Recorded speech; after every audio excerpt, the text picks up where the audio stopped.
On this week's Silver Screen Report, we're saying hello to Dutch Fork's newest art teacher, learning how to speak with sign language, and saying goodbye to the elephants at the zoo. Good afternoon, Dutch Fork. Today is Friday, October 11th, and your Silver Screen Report starts now.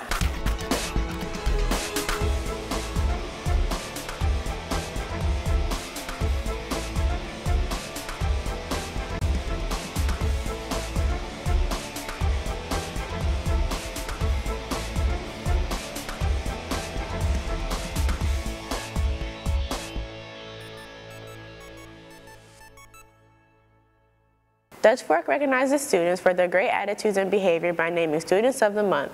This year's first Students of the Month received their awards last Thursday.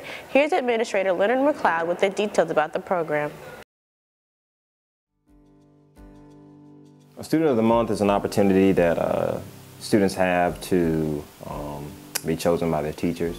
Each teacher gets an opportunity to vote one child as a Student of the Month, and that's somebody that they've identified who is respectful, reputable, and responsible. Something that you do in the classroom, and maybe something you do in the cafeteria, something you do out and about. So just as teachers deem, they can select a student that has in some way, shape, or form stood out throughout the month. We'll have to one day work on a job, and many of you are finding out now, or will find out soon, that there are these things called references. You have to have somebody to speak on behalf of your character and your experience and your work ethic. So having people not doing good things so people will notice, but doing good things for the sake of doing good things, and you will get promotions and rewards and things as a result of that. Well, I think the most exciting for a lot of students, they get to take a picture with Dr. Gary, and they also get a certificate and some other little goodies and trinkets along the way. For this week's Kids in the Hall, we asked students what qualities an ideal student of the month should have.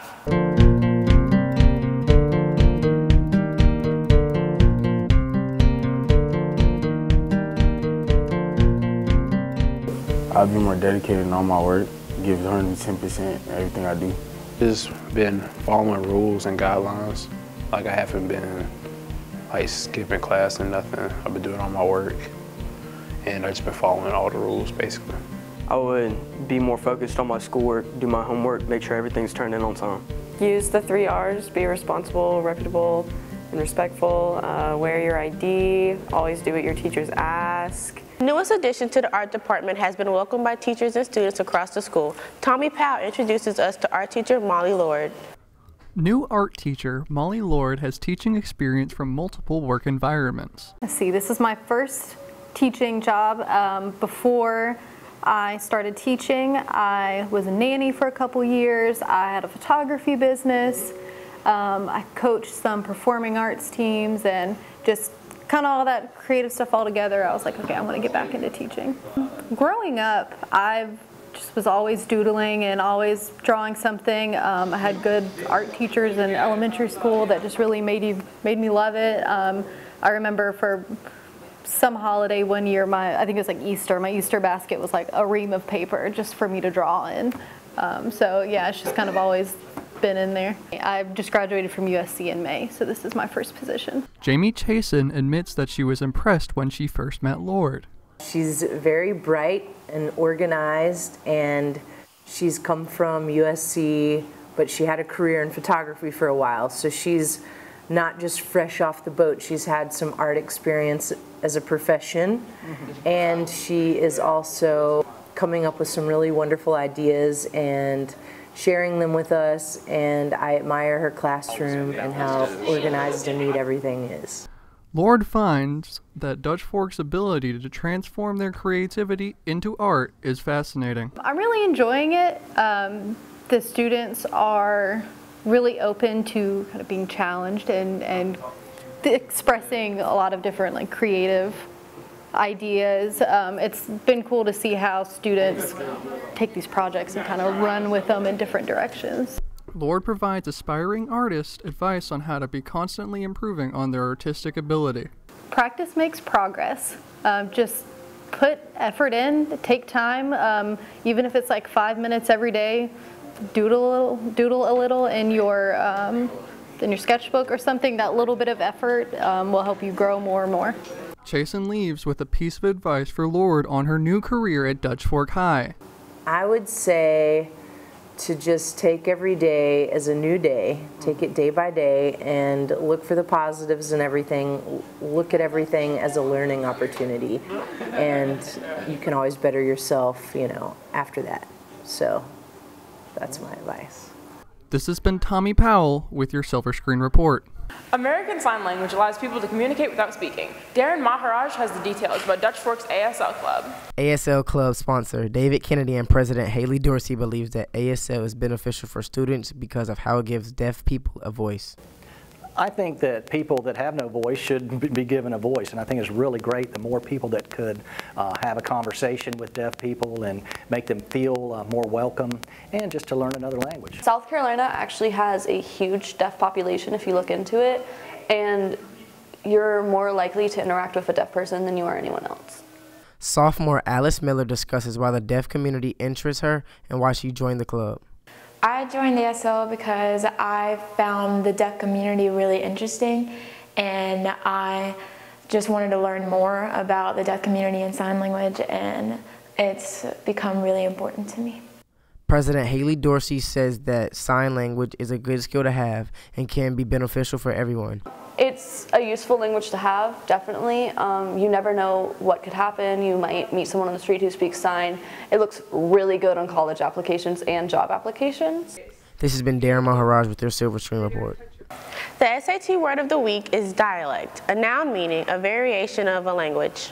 Jostens was recently on campus accepting order forms and payment for seniors' graduation gear and juniors' class rings. Myasia Gilmore has the details. On Monday, September 30th, Jostens is in the gym lobby giving seniors the opportunity to order their graduation necessities. We asked senior class sponsor Mary Dawson for more details on what seniors need to know on Jostens.